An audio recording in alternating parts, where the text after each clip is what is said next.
Assalamu alaikum wa rahmatullahi wa barakatuh. Walaikum assalam wa rahmatullahi wa Brother, barakatuh. my question is regarding Hajj.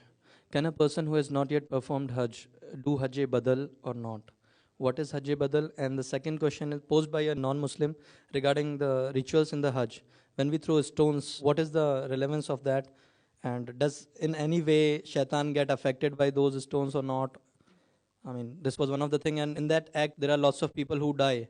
I mean, what is the answer to that, as well as the first part But of the there's a question? question that a person who has not performed Hajj, and since Hajj is fard, can he do Hajj-e-Badal?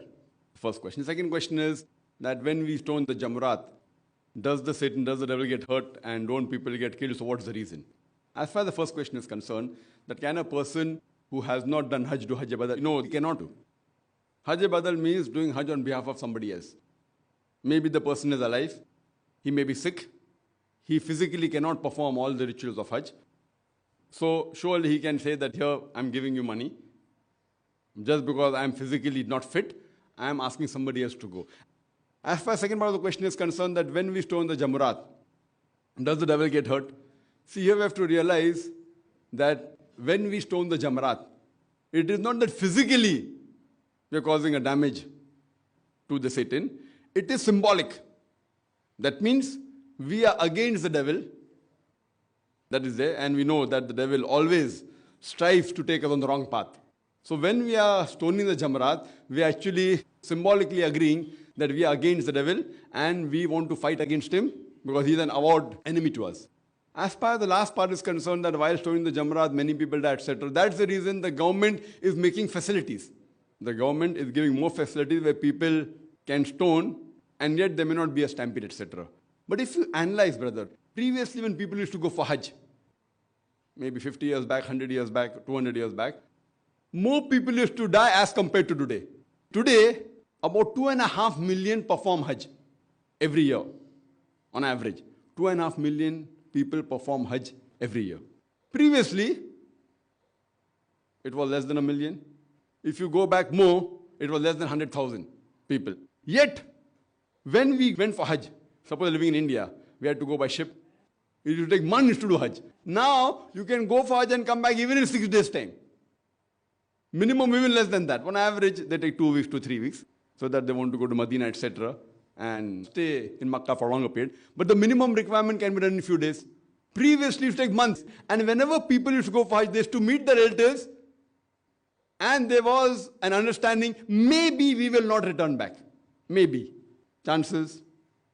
Not that they won't return for sure, but chances are there. Whether 20% they will not return back, 30% or 40%, whatever it is. But now if we analyze the 2.5 million people going and the total number of people dying for whatever reason, it is 0.001%.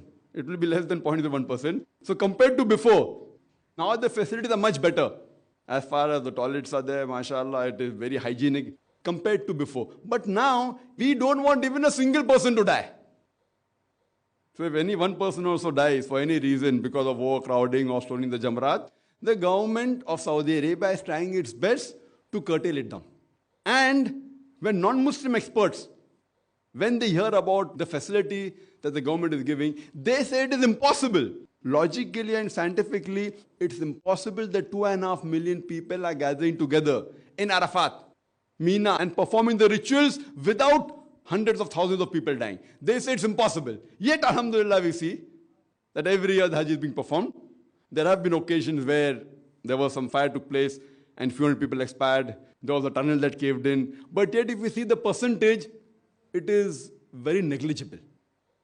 So even in Jamaraat, now the government has made a flyover and have extended the Jamaraat so that we can stone from the ground floor as well as first level. Now a second level has come and more will keep on coming. So they're trying the level best and see to it that people come and do what is required in the religion without being hurt. And when people go for Hajj, there they see millions of people gathering together, people dressed up in 2 pieces of unsewn cloth, preferably white. There we see the real brotherhood. People from America, Canada, UK, Singapore, Malaysia, India, Pakistan, UAE, Gulf countries, they dressed up in 2 pieces of unsewn white cloth preferably. You cannot identify the person standing next to you is a king or a pauper, whether rich or poor. All look similar. So here we get the universal brotherhood and practically demonstrate. So we perform Hajj because it's one of the pillars of Islam. It's a further commandment of Allah and the Rasul. Hope that answers the question.